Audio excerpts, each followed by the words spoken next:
I've always been very, I'd say, growth-minded, like gym goer and like reading self-help books and that kind of stuff, but just felt like something was missing. I felt quite lost. I felt quite, always pursuing something else, like there must be something more for me. The biggest thing this work has done is just make you feel comfortable in your own skin and empower you to go after what your stamp on the world is. I think that moment for me was like, you've seen the light, I can't unsee this now. I've basically lost my sister and I'd never dealt with it. And then I was like crying my eyes out, and she's got severe illness. She's so many epileptic fits that she can't speak anymore. She can't work, she can't do anything. And I was able to realize that it was like I hadn't almost grieved the loss of a member of my family, because we grew up very close. I'd had a stomach illness for about 3 years, gone down every medical route. We can't find anything, we don't know what the fuck it is. I was able to basically heal my stomach. I don't have that kind of underlying sense of like just general anxiety, stress, stomach issues, feeling like there's some answers that I don't know. Like I know all the fucking answers now, I know what to get on with, and I feel completely empowered. Most men only have one close friend, and the men is like they couldn't even think, oh, when was the last time you met up with a guy? Not talking about work. All right, so today's guest is Giles Denning. Giles is co-owner and head of marketing at PerformX, and he recently ran the world's first mental fitness summit. I first met Giles through men's work, and I've been following his journey for a while. And what stood out to me about his journey is it's not a journey about talking about men's work. It just shows in real time the benefits of it and how an individual man that gets into this world can go on to push himself to see and go on and do the things that maybe he aspires to do. So following his journey, I just said it was definitely worth a conversation to have. So Giles, welcome to the show, and maybe just give a bit of a background around yourself, where you were before men's work and how you actually entered the world. Yes, mate. Pleasure to be on. I think we obviously connected through a men's group that we were part of. I really didn't. I mean, it's been transformational for me, which is why am making it my mission to help take what I'm calling mental fitness to the mainstream, because I think it's something that so many guys are just completely unaware of. And I think relating to myself, it was like, I've always been very, I'd say, growth-minded, like gym goer and like reading self-help books and that kind of stuff, but just felt like something was missing. I felt quite lost. I felt quite, always pursuing something else. Like there must be something more for me. And I think the biggest thing this work has done is just make you feel comfortable in your own skin and empower you to go after what your stamp on the world is. I think that's the biggest breakthrough is kind of like that you can change the world. It's not that someone else can, who's the person that I need to do this with or whatever, it's the fact that you've got a gift and you can change the world kind of thing. So I think for me, it's like, the empowerment piece has been mega. And just the deeper connections you can form with people, the more authentic you become on that journey kind of thing. So it just empowers you in every area of your life kind of thing. So I'm a huge advocate for getting stuck into the work. It's literally changed my life. I get told a lot that I feel like a completely different person in a good way, which is brilliant. But I think you can inspire others through your journey and your change kind of thing as well. So I think, And to go back a bit, like, so you were running PerformX, or you were the head of marketing at PerformX. Were you the head of marketing at PerformX when you fell into men's work, or when you fell into this world, or like where were you on that journey, or what was kind of going on? Yeah, so I've been at PerformX since probably coming up 4 years. So I was in the role. It all happened at a really good time for me actually, because I got kind of put. It's a very small team, so I got put in charge of running the show day to day, and then we had a few people that were part-time, and brought a lot of people we brought in at the end when it gets the heavy lifting bit. But I met Yassine, our coach at that time, and my mentor, who's our investor, at the same kind of time. And I think it was this moment of like someone trusting me with something. It kind of got. I earned the place, but it was like, right, you're in charge, go for it, if you know what I mean. It was one of those moments. Yeah, nice. And I think that those moments when they've happened in the past, in my 20s, I would not bottle it, but feel like, oh Christ, like, what mentor do I need to pay to teach me enough to know how to do this? Or like, there must be some rule book that I'm missing. But I think for me, it was like everything happened at the right time for me, that it was like, okay, he's a very experienced guy. He's got a lot of trust in what I've shown him so far. And let's run with that. And then it just sort of flourished from there, kind of thing. And we're just about to do a record show, nearly double last year in terms of, numbers and stuff. So I think it's just been leaning into that, and like, which has been a big switch for me in my mindset before that, because I think I'd always be the guy that's looking for more learning, more father figures, more courses, more fucking stuff. Like, once I've completed that, then I'll be good enough to run something or set something up or something like that. So it's always this sideways steps or a journey of growth, where actually being present in the moment and feeling your own capabilities, kind of thing. Nice. Okay, so you're running PerformX and you met Yassine, the Mr. Yassine himself. What was like, so in PerformX, you're kind of getting into men's work. What was the initial, is this really for me sort of work? Or were you just guns in, let's go at it, this seems like something I need to be doing? So probably at the beginning of my journey, I just saw an ad for something that looked like something I'd want to be part of, like surrounding yourself with growth-minded guys or something along those lines.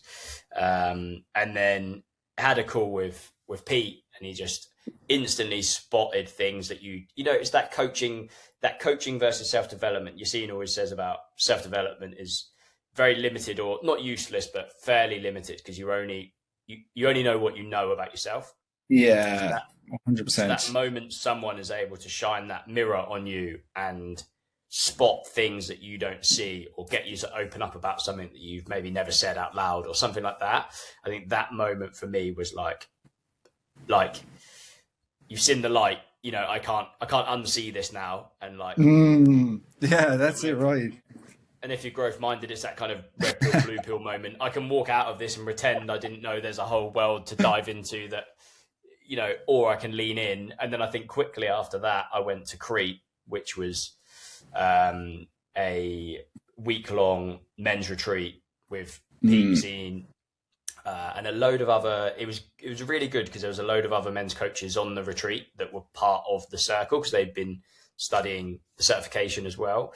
So you had loads of other very conscious guys. It wasn't just a load of guys on my level of, brand new to it world. It was like you could almost be coached by anyone there. So the level of conversations and the kind of the people, I was very inspired by different people's angles. Like, you had guys that were really had strong expertise in relationships, guys that were like super spiritual and very conscious in terms of like your language you use about yourself and your self-belief and your self-worth, and other guys that were super sharp at business and like where you're holding yourself back there. So it was like a baptism of fire, I guess, into the world of men's work being on that retreat. But I think it was the first time I'd opened up about a lot of things. I mean, the main major thing that came out for me was around my sister, and I dealt with it as a bloke does, which is just like, basically she's got severe illness. She's she's had so many epileptic fits that she can't speak anymore. She can't work. She can't do anything. And it was almost this moment where, because of some of the therapeutic work we did with Yassine and breath work and questioning and like processing, I was able to realize that it was like I hadn't almost grieved the loss of a member of my family, because we grew up very close. She's only a few years younger than me, and now she's like almost not a potato state, you know what I mean? But at times she is like, she can't communicate. She doesn't speak. She's lost all of her personality. And there's the odd day where you get a glimmer of it back. But I think I personally dealt with it in such a process male brain way that was just like, right, what do we do about it? How do we get care? What medication should she be on? And like, it's not my business because it was my parents' decisions anyway. So we were kind of clashing about that. And then it made me sort of take a step back and go, shit, like I've basically lost my sister and I'd never dealt with it. And then I was like crying my eyes out and, wow. Yeah, which was crazy. So things like that, you know, you can go 30, 35 years, whatever age I was at the time, and just something you'd never fucking know. And then I wrote a letter to her, you know, and it was really, really kind of, there's so much to it, and it's aided me in a lot of areas. But I think you can, and it as a result of that cured a major stomach problem. I'd had a stomach illness for about 3 years, gone down every medical route, every test and fucking tube here and there, and just like, we can't find anything. We don't know what the fuck it is. And then having processed that emotion that I was hanging on to, I was able to basically heal my stomach. So now I can eat whatever I want. So, mate, that is crazy, man. Yeah. And was that like, because you've done all the self-development work, you've done all the work that you can do on yourself, to experience something that like comes from, say, doing men's work, an actual most like physiological shift from diving into, say, like understanding that this is some form of tied up into an emotional body sort of thing. So was that insight, like, that insight, what did that do for you in terms of transformation? Like how powerful was that moment for you to go on and be like, oh, like this is actually the power of the work? Do you feel like that is one of the accelerators? That's why you're driven, so passionate about this, to bring this to the market, to bring this to men in the world now? I think so. I think it just changed how I showed up as a man. Like I think it was something I've observed recently. I've been doing a lot of like some like psychological tests, and I'm sure you've done that kind of thing with the Jung style tests about myself. And it was like some of the process you've done as well, where you kind of interview your parents and like, what was I like as a kid, or what did I want to be, and all this kind of stuff. And there was I was naturally a very extroverted kid, and then I went through, you know, moment like everyone does, and I think the family illness. My brother was severely ill, my sister was severely ill. And other things, like you can't tie it back to anything in particular, but like I became very anxious, very shy, but I wanted to express who I was, but I just kind of, and I think it happens to a lot of men, is you kind of get, you know, told how to behave, and you kind of try that kind of thing. So I think it's enabled me to unlock who I actually am again, kind of thing, and just it's got rid of that underlying sense of anxiety. Obviously you always get life stressful, and the more challenges you take on, the more stressful life gets. But I think I don't have that kind of underlying sense of like, just general anxiety, stress, stomach issues, feeling like there's some answers that I don't know. Like I know all the fucking answers now. I know what to get on with, and I know, do you know what I mean? Like I've done enough work to know. If I'm not doing it, it's my own problem. I need to fucking just do it. Do you see what I mean? Rather than like that lost limbo feeling of like, what's next? Or I missed the good old days. I liked that era of my life, and this one sucks, or whatever, you know, that kind of thing. I think like now it's like, I can see there's a fucking really bright future. And it's just getting out of your own way and doing it. And I feel completely empowered. So I just want to give that feeling to a lot of guys, because I can see, you know, there's a lot of guys that were where I was, if you know what I mean. Like I can see that as a quite common thread in society. A lot of guys are very isolated. Most people only have one close friend. Most men only have one close friend. And so I was chatting to, and I was always surrounded by people, but I just felt like it was hard to get on a really deep level with people, because you're struggling to be authentic yourself, kind of thing. And I was chatting to Jason Kalipa yesterday, who runs a big men's movement in the US. And he was saying, it's like, if you ask women, when was the last time they met up with a friend, not to talk about work, they'd probably tell you last week or last month, or, you know, oh, I called my mate yesterday or whatever. Men, it's like, they couldn't even think like, oh, when was the last time you met up with a guy not talking about work or business opportunity or something? And they'll be like, I can't remember. So it's just, they'll meet up to do a thing like fitness or this or that. And that's where kind of I've explored so much over the last couple of years, just getting stuck into men's groups, men's days, men's events. And I'm like, I feel like fitness is that catalyst, because men need an occasion to get together. Basically, they won't just go, do you want to hang out, or do you want to have a quick call, do you want to catch up? Whereas women are naturally much better at, and they don't see it as shame to share their stories as well. Like if they're like, oh, you know, not getting on well with my partner at the minute, whatever, to them, that's just normal conversation. Whereas to us, it's like, fuck that. Like, I'm not telling anyone, you know. I remember with my last breakup, I didn't even tell anyone anything was going wrong until the day it happened. And then it was all over. And they're like, oh, I thought it was all perfect. Do you see what I mean? So it's being able to like have that sounding board, things to process if things aren't going well at work, or if things aren't, you know, your health's not, whatever it is, like having that sounding board to that trusted group of guys to sound things off with has been a major thing for me. And like that's come through men's groups, but I also say it's come through becoming far more authentic and then building far deeper connection with the friends I already had as well. It's an interesting thing. So I was talking to a woman a while ago, and she was like, we were talking about like opening up or like having conversations. So I was like, she was after having a conversation with a group of friends or a group chat she's in. And I was like, just imagine you do not have access to those group chats or these conversations, or they like what you just spoke about to your friends now, right now. Imagine you do not have a place that happens. Like imagine being around everyone. You talk about stuff, but you do not have any of those conversations. And she's like, oh my God, I couldn't imagine that. I was like, there's the case for the majority of men. And that's why when they come into groups and stuff like that, they start bouncing ideas and going through the notions or whatever. So you really just hit the nail on the head with that. And something I kind of want to go into is obviously you're doing a lot of work on the UK side of things and I'm seeing the stats around men's mental health and stuff like that over in the UK. Well, worldwide, it's just not in a good position right now. But what are you seeing that's going on? What are some of the movements you're starting to see on the ground that are starting to innovate and improve the situation? And we'll touch off your mental fitness summit in a few minutes. But is there some exciting movements you're seeing, some things that you're seeing right happening on the ground? Because by the looks of things, you're very involved with different clubs that are happening and stuff around the place. Yeah, I'd say it's, I compare it a lot to the fitness industry because I've got that very top line overview with PerformX. I can see the industry as a whole, compare it to other countries, and I can see like the evolution of it over the decades. And I think it's just the men's work world is in such infancy in comparison. So, wow. You know, for example, we get sort of 6,000 people together for a show.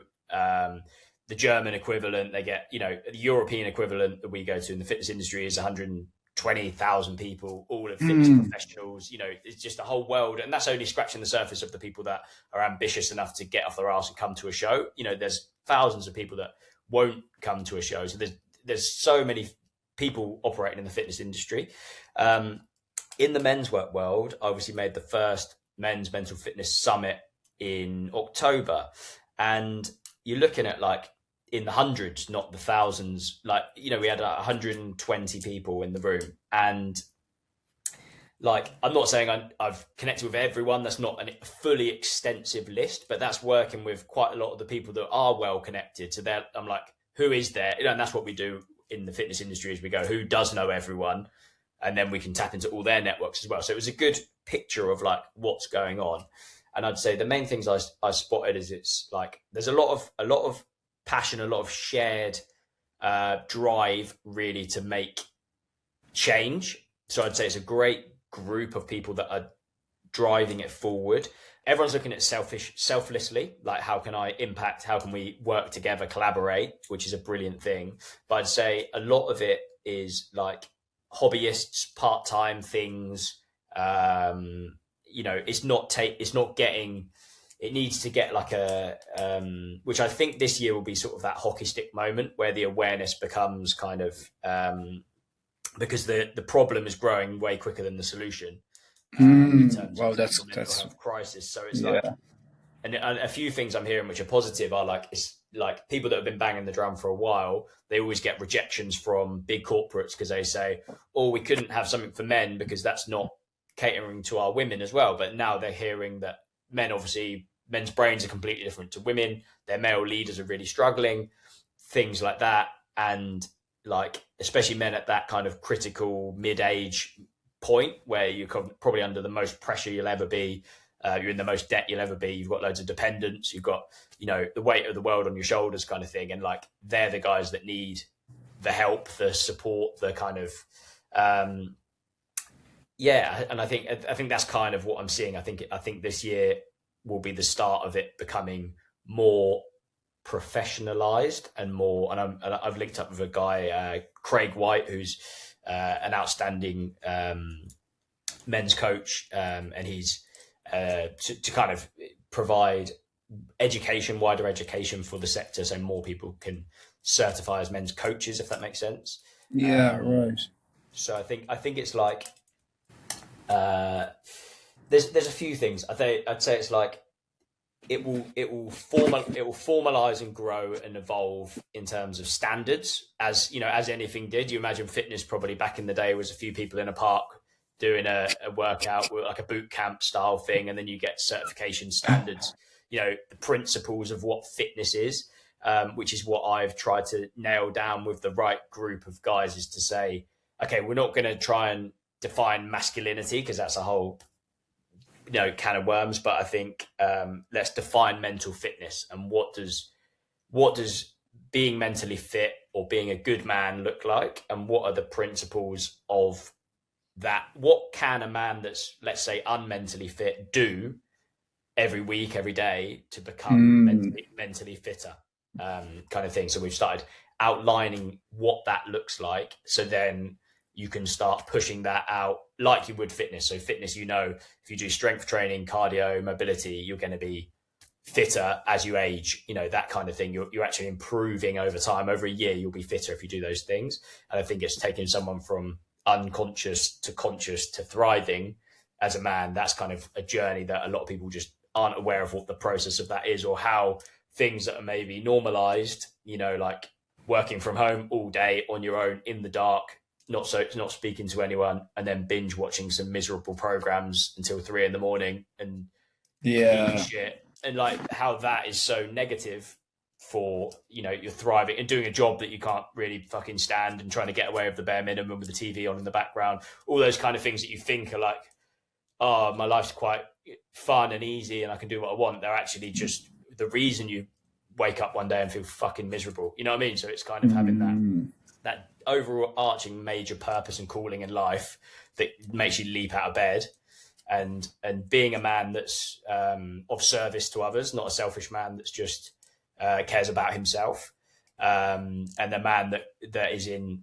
peak physical shape or has the energy to go after the day. So it's kind of like outlining these kind of pillars that every man can lean on and connect over, and then the main one is like brotherhood as well. So having that kind of tribe around you of people that will, and it's not people that will validate you, which I think is important. I'm seeing some, what I hear from some of the things that exist is it's like it can be very validating circles, and men just kind of validating each other's flaws. I think a big thing of the groups that we've been part of, and anything I would produce, is that accountability and raising standards. So not being afraid to call someone up to a higher standard and say, I disagree with what you're saying there, or, oh, my wife's a bitch, blah, blah, blah. No, question what are you doing? Why is she behaving like that?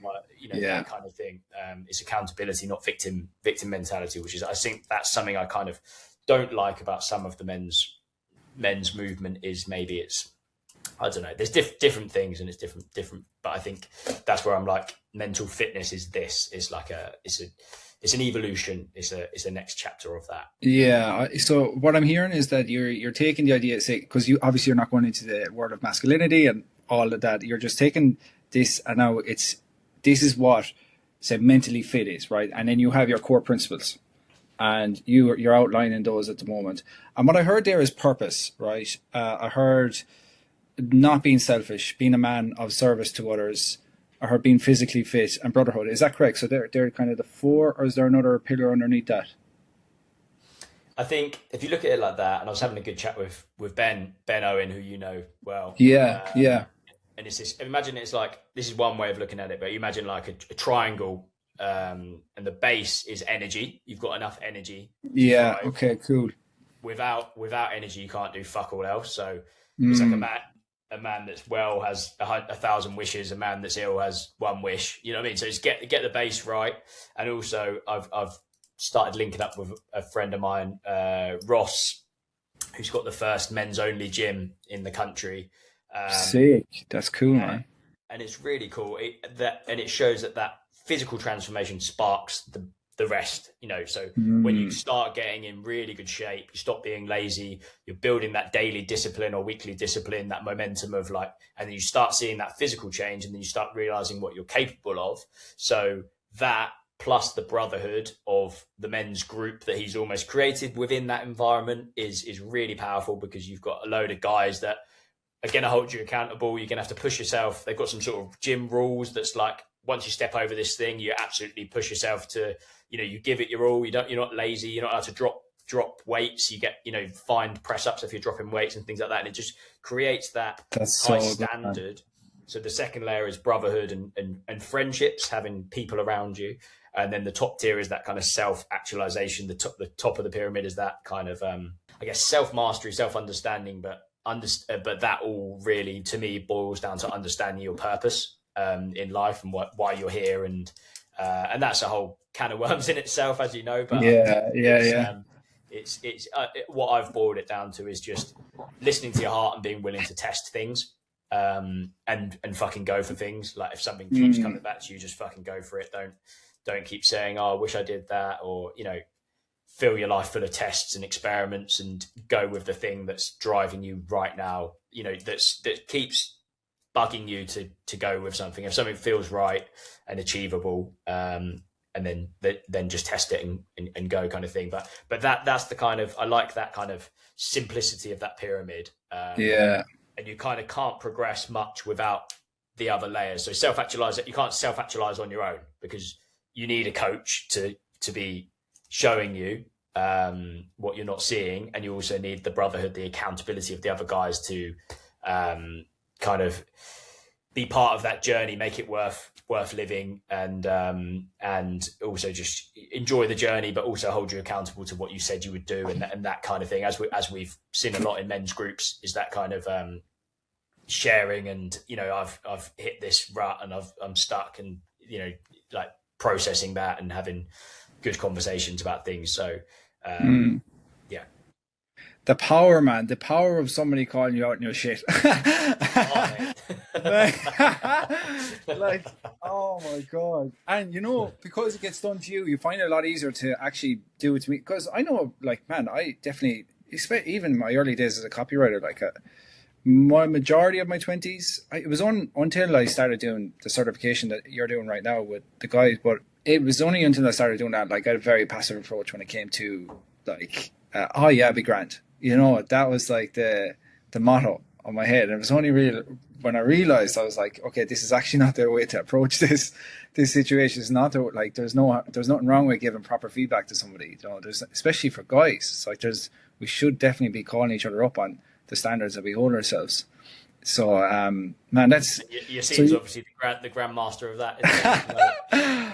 Isn't Nothing gets unsaid, which is brilliant. I think it's a great environment to be in, because I think you stop being so. I think one of my traits was always like trying to be a perfectionist, trying to always be seen as perfect, and I would, you know, almost hide mistakes to look flawless. But I think being in that environment, you kind of realize.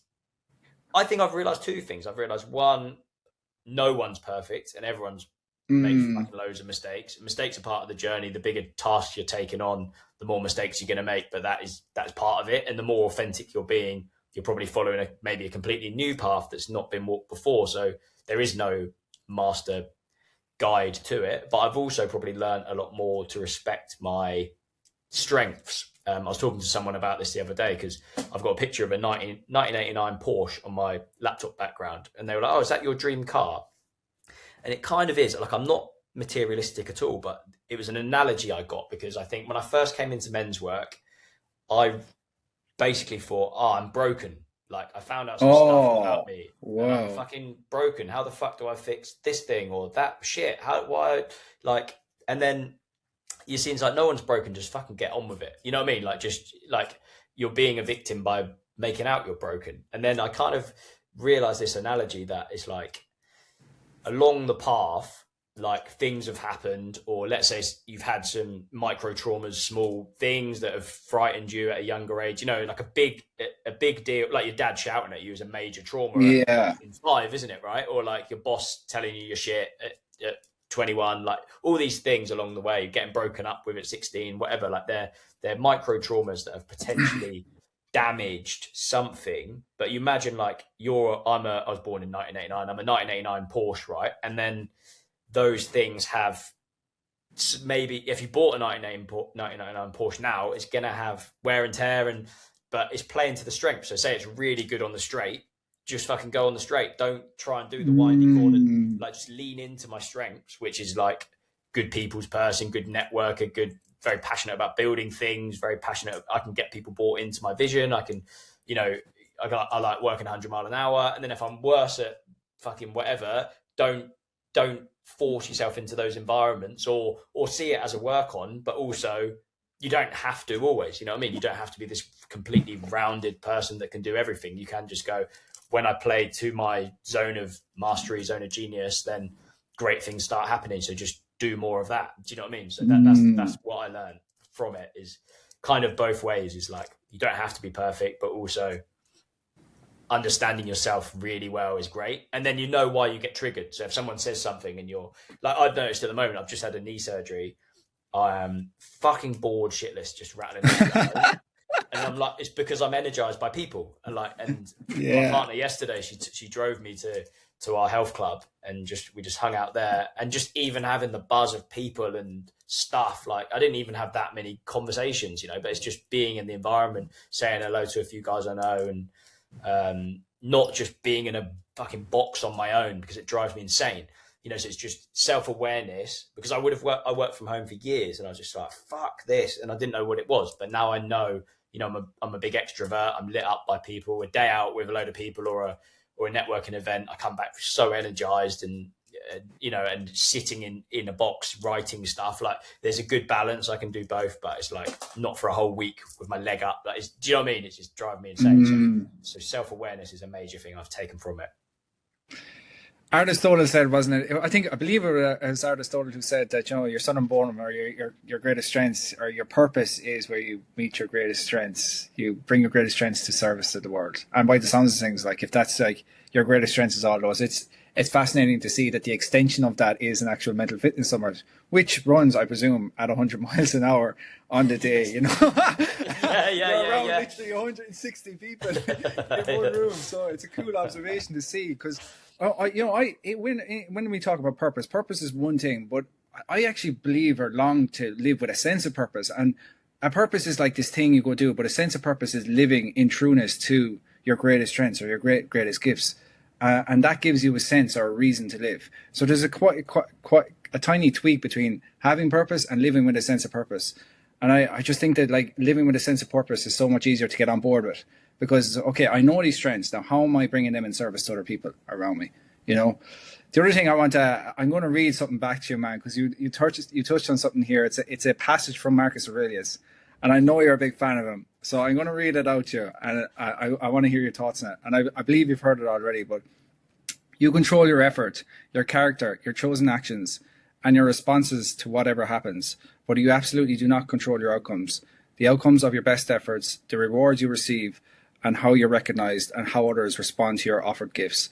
Since you can't control these things, you pour all yourself completely into giving excellently, arete, from what you do control, and then you do utterly release all concern about what you cannot control. Yes. Yeah. Excellence in every moment. Excellence in every moment, yeah. So is that from... Go on. No, yeah. So is that something like when you speak about mental fitness, is that like one of the principles or where we're going? I think so, 100%. I think I just spent a week with Yassine in South Africa. I don't know if have you done that trip? Did you go out there? I haven't. When I move back to Ireland, it's on the bucket list. Yeah.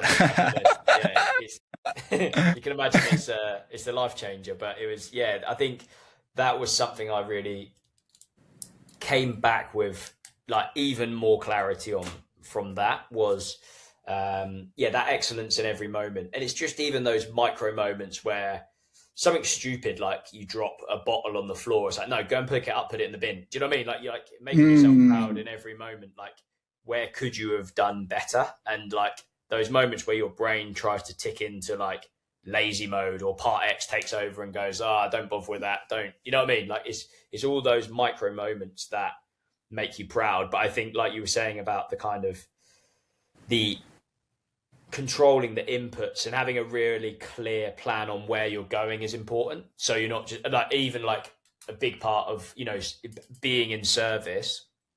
And then, you know, we're taught around the kind of acts of kindness, and one act of kindness to a stranger will give you way more than an antidepressant. You know, boost your happiness way more than an antidepressant. But I think if you can tie that in with your zone of genius, then you can thrive even more. Because let's say I'm just going around helping grannies cross the road, like I'll get some satisfaction out of that, and they'll, you know, you're giving good to the world. Or I don't know, I'm trying to think of a good example, but something I'm not excellent at, I'm just, anyone could do it.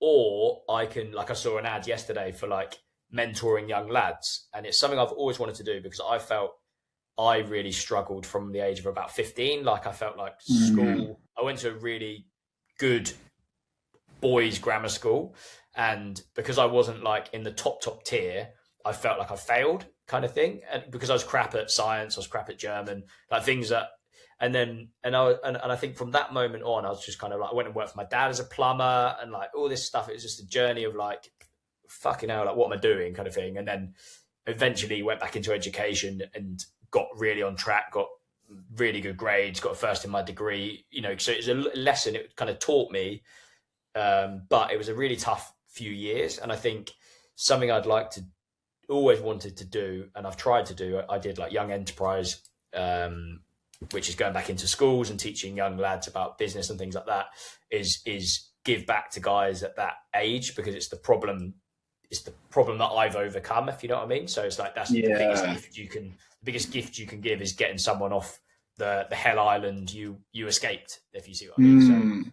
So I saw this ad yesterday that was like, mentor young lads that haven't got father figures or something like that. And I was like, well, you know, I've got the gift of men's coaching that I've learned and obsessed over the last few years, and then my own self-development journey before that. And then, you know, I know a lot about male thriving.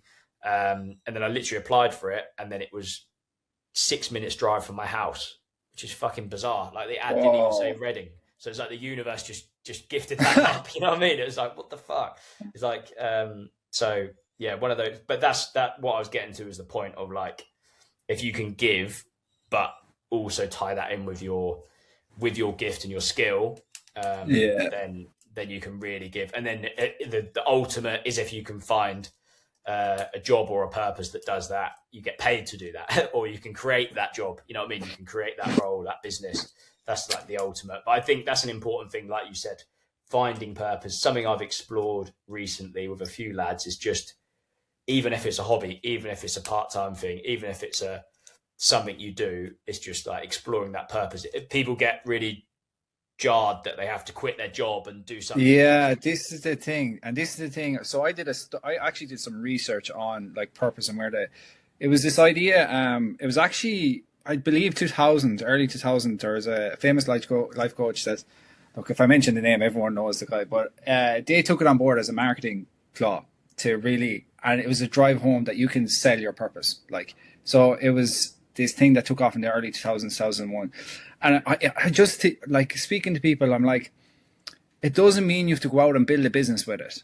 You know, that's not what it means. Like, you know, you can 100% or whatever, but, you know, it's not positioned as something like, you know, find your purpose, and also find your purpose and life will be all dandy. That's not the case. Like, it's still, you're still going to be faced with, you're going to be faced with actually more challenges, because now you have something you love in your life and you want to go do. Yeah. You know, and that brings its own set of challenges. So it's just like this idea of like, yes, have a purpose or live with a sense of purpose. But that does not mean, I don't believe anyway, that means you have to like go out and start this massive $1 billion business. Like, you know, it's not that's not to say you don't want to do that. It's not to say you can't do that. That's not impossible. It's just, that's not the thing of it. You know, what is it that gives you that sense of, I am living, I have a reason to be doing this thing? Yeah, exactly that. And Pete said something on our planning call the other day, year planning, and it's like, choose your hard. And I think that's it. Like you've summarized it there by saying the new challenge maybe will be even harder than the last, but you've chosen it. So it'll be enjoyable. Like say you're dragging yourself out of bed for an accountancy job that you fucking hate, or you're going to build a business from scratch that's going to be stressful as fuck, but every part of it is given with love. You know what I mean? You're just not like, you're not clock watching. You're kind of, and even if like that can be a side passion that you do before the job, you know, you get up and you put your heart into something. You know, mine is, you know, currently these coaching these young lads or whatever that is, you know, like you can do that and it starts your day on a real high. I love my job anyway. I'm lucky that, you know, that was you know, it's a calling of mine to do that anyway. So I'm lucky in that sense, but it's like, if you know, it's finding ways around it. You don't have to literally, like you said, it doesn't have to disrupt everything. And sometimes I think the same person can enjoy, once you've done some healing work, you can enjoy the life you've already got. It's kind of how your cup is half empty. Like you're not, there's a phrase that I like that's like working towards sanity rather than working from sanity. And I think I've definitely felt like that in the past, where you wake up and you're like, fuck, I'm behind. Do you know what I mean? Whereas actually like who's saying you're behind? You've made it up. You know what I mean? So you're like, fuck, I haven't done that. And then like, if you don't get the 25 things on the list done, you fuck the day and you got to start again tomorrow on -5. Do you see what I mean? Like, no, fuck, I've got 40 things to do tomorrow. But actually it's like, it's just a reframe. Like I'm building the same business as I was when you know, before I'd done the work, but now I feel so much more capable, proud, that I'm thriving, that I'm doing well. Do you know what I mean? And even you know, it's that you're the same person. And I've seen it with people that run their own businesses. They think it's all fucking falling apart and it's all on fire, but actually it's not. It's just in your mind. Do you see what I mean? Yeah, right. You're looking at it.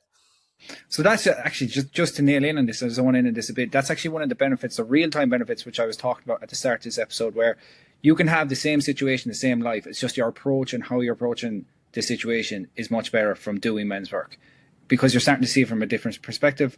Obviously, you've healed some stuff, so you're not getting like unconsciously triggered around anything like that, or you're able to create space in your life because you've now developed, say, if you weren't able to develop boundaries properly, but you can, and you're creating space for other things that allows for other things to come into your life, fuels you with more energy. So yeah, let's look at this for a second. The reframe of, you loved your job anyway, but it's gotten better because of men's work. So explore that a bit for me, Giles. Something I noticed, there's some things I've noticed in myself, that sometimes you come back from a retreat, or some like there's a penny drop moment that you can't go back from.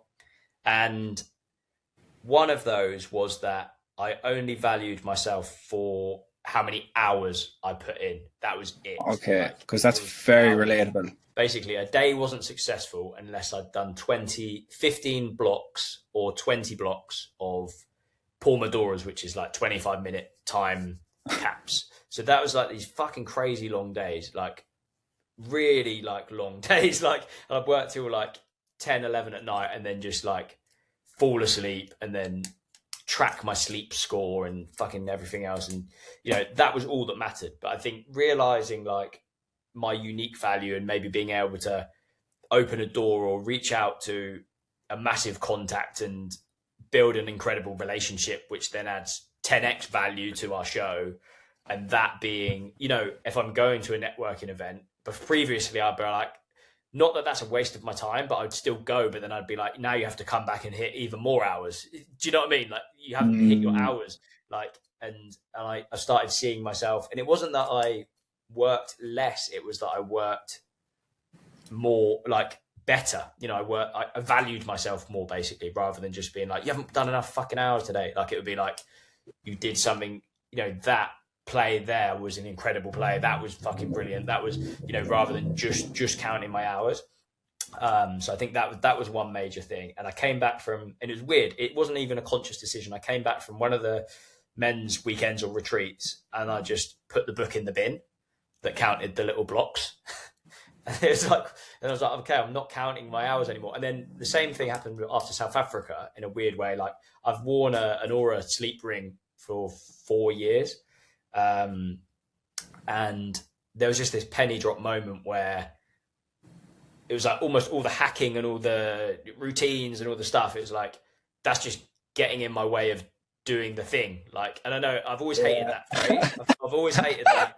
I've always hated that hustle, just sleep under your desk vibe. Like, it's not me at all. But there was something about this, like, who fucking cares? Like, my sleep score. Like, I'm trying my best. I'm trying to optimize. I know all the routines. I get to bed early. I haven't drank alcohol in 4 years. You know, my room's fucking grounding mat, blah, blah, blah. And, you know, if I'm a bit wired and I can't fucking sleep, like, who cares? I'm not an athlete. Do you know what I mean? I've tried my absolute best. So if I get up naturally and my score's crap, I'm like, oh, you know, like, fuck it. You still got to give it your best that day. The phrase of, like, if you've only got 40% in the tank, just give 40%. Like, so something happened after South Africa where I just never put the ring on again. And I don't know why, but there's the two moments like that show that they show that transformation of character, because it's like they're fundamental. They were big parts of who I was. I need to hit this amount of hours. I need to sleep this amount. Like, you know what I mean? And I think its self-perception was a major thing, but then also kind of like learning to trust your own voice or your own stance on things, as opposed to like people pleasing and being like, because with running a big show, a lot of it is, you know, we've got 120 brands exhibiting, we've got 80 speakers, you've got 6,000 people. So it's kind of like, if you're a people pleaser, it's like, oh, who do we need to keep happy? Or who do we, you know, what do I need to say to that? And I used to be like a lot of mirroring. If I was with a certain friend and he spoke in a certain way, I'd be like that. Or if I was with my more like, you know, when I watched football and all that, it would be like more banter and mucking about and whatever. And like, you'd be a different man in different rooms. Whereas now I've learned to just be myself and trust my own voice on things.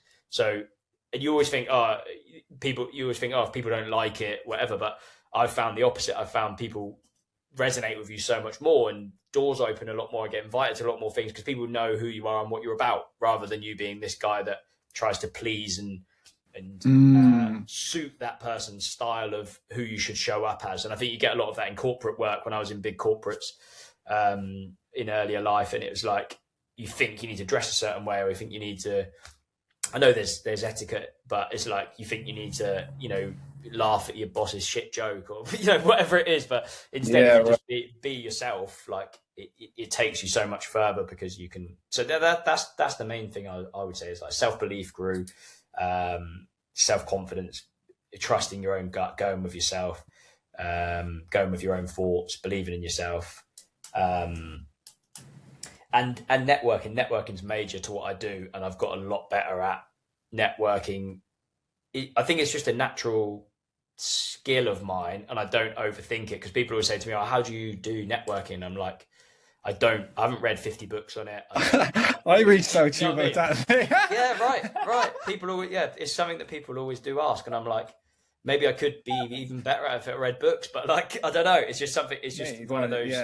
Yeah, it's just one of those things. I think it is genuinely. I think it is, and I probably said this to you. It genuinely is just authenticity of like, I'm really passionate about what this person does, and I'm going to tell them.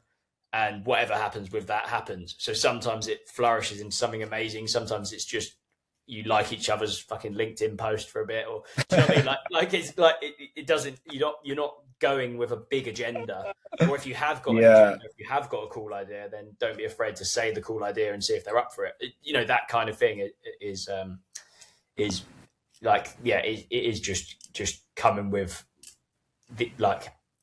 Yeah, just not being afraid to reach out to people, kind of thing. So, It goes back to that that saying as well, where we brushed on with Marcus Aurelius. It's just like, you know, you're not in control of the outcomes. You know, you're clearly like, it's not the outcome. It's just, I'm going to reach out to this person and, hey, what's up? Whatever, you know. I've actually found, keep taking shots, isn't it? Like as we've learned, it's like just keep taking the shots, keep firing the shots out, because whether it's prospecting, whether it's, you know, opportunities, whether it's friends, whatever, like it's just keep having a go and seeing what lands. And if it doesn't land, it's, you know, it's not meant to be, kind of thing. One last question for you, Giles, before we finish up here. So, if you could step into any moment and speak to any man, past or present, who would that be, and what would the conversation you'd be having? Give me a minute on this one. Something that came up to me was this year I've just obsessed over the Robbie Williams film. Right, okay. Have you seen it? Yeah. Have you I've seen it, man. It's an incredible display of Partex. Like, fucking hell, man. Like, it's a phenomenal film. Like, it's so well put together, man. Like, really well put together. Yeah. And I think it just shows that journey. I'd love to have a chat with Robbie, I think, at different points of that journey, but especially the moment where he's kind of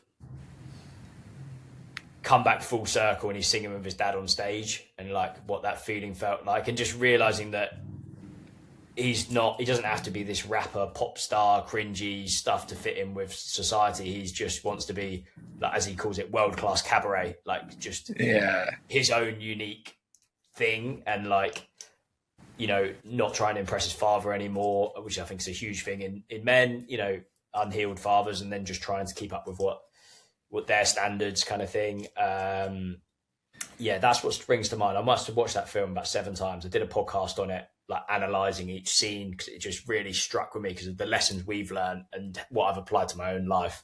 I've got a mutual friend with Robbie, so I'm desperate to try and connect somehow. But I'm sure you'll make it happen, man. I'm sure you'll make it. I'm 100% sure of it. I mean, I've no doubt in my mind that you'll be sitting down having a conversation with Robbie Williams. I've been seeing an Instagram post with the that's the next post. It's coming. That and David Beckham, but I think David Beckham's just someone. Yeah, so David Beckham's like a childhood hero, but I didn't really have a deep question I would chat to him about. I just think he's fucking cool. Robbie, I think his journey has just been that prime example. If any man can watch it and understand what that journey is all about, because it's the extreme. I think when you're a pop star, you get just absolutely through the miller, and it's like, you know, you become the hero, and like, you know, the public figure, and you know, your life's sort of hell in the background, and then you get dumped out of it, and you know, they say your life sort of pauses at the age that you became famous, kind of thing. So that was a very raw and just interesting. I think you could see his whole purpose was just to be liked and popular. There's nothing about wanting to share his gift with the world. It was all just like, what do I sing to be? You know, there's some lines in it that are just incredible. Like, you know, you're singing a song that it's lyrics that someone else will want to hear. You're writing lyrics that someone else would want to hear. And that's like such a good way to look at your life. Like, where are you not singing your own lyrics? Where are you not playing your own song? Where are you just trying to impress the crowd? And then you feel so empty inside because it's not. So yeah, I'd definitely love to have a chat with Robbie, but especially after that moment, like that full circle moment of like, must have felt fucking incredible. Yeah. Fucking hell, man. It's such a good film. Like, Jesus, yeah. Because it's the display of the monkey as well, you know, and because it was so different to, if you watch normal documentaries or like people talking about their rise and their fame, it was just so different to anything else I'd ever watched anyway, particularly. And like that, like you said, it's so relatable. That father wound sort of thing as well. When the wound started, like when it initially started at the beginning, when he was saying something to his dad and his father wouldn't look at him, and they were at the TV, I was like, Jesus Christ, this is like, there's so, like, the amount, even my own self, but the amount of conversations I've had with guys and the amount of guys I've coached around, like stuff like that, and that is such a connection piece to a lot of guys, definitely. It's that, and the way his dad, I think we were picturing the same scene, but his dad says like, you've either got it or you haven't. And then he's like, fuck, I haven't. And then he sort of lives this imposter syndrome life of like, okay, Gary Barlow's got it, but I fucking haven't. I'm shit. You know what I mean? And like, and then realizing later that he has got something, you know, he has got his own thing that's not this like polished. He might not be the best singer in the world, he might not be that, but he's very unique, you know what I mean? And people really resonate with that, and he can, you know, bring that gift to people. So yeah, I think it's everyone realizing that and seeing that you don't have to be a god. I think that's the other thing, because his dad refers to the guys as gods, and that's a whole other thing. I had a really good conversation with one of the guys, Danny Saggers, who you'll know from the group, and there's a really good book on it where it's all around like taking people off that god-like pedestal, because your higher self is your own version of God. If you look at it like that, like you can have that impact on the world. But if you constantly see people as idols and things like that, you're like, oh, but I'm just like a mere mortal down here, and Gary Barlow's, you know, a god or whatever. And it's actually like, then you don't, it stops you from pursuing your thing, kind of thing. I'll definitely have to get that book off you. Giles, listen, thanks so much for coming on the show today. It was an absolute pleasure chatting to you, man. And I'm excited to see what's up and coming with the Mental Fitness Summit. I'm excited to see what you're bringing and what's happening in the UK. And I'm sure we'll definitely connect when I get back over to that side of the world. For sure, man. Absolute pleasure. Really enjoyed the chat. Speak soon. Cheers. Speak.